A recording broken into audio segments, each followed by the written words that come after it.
Pekeling pemargin Valentine's Day utawi hari kasih sayang akeh ketapinin kaon untuk generasi milenial.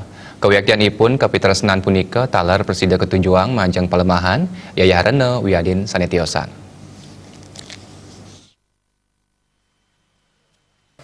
Tanggal 14 Februari satungil warse kepekelingin pindah ke hari kasih sayang utawi Valentine's Day.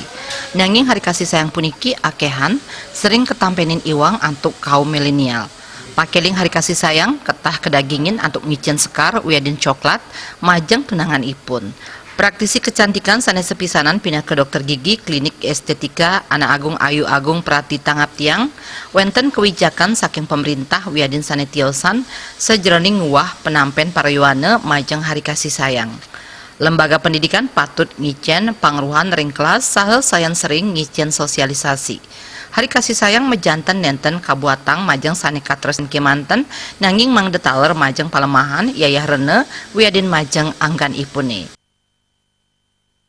Memang di masa milenial ini sebenarnya kalau kita ingin menggiring anak-anak muda saat ini untuk lebih ke arah positif. Iwang penampen majeng pemargin dreste wiadin tradisi mejanten kantun akeh kepanggihin. Parindikan punike mang denenten kebangyang sah patut kawah maunan nemu sane muas tepatut. Trimaje Bali TV.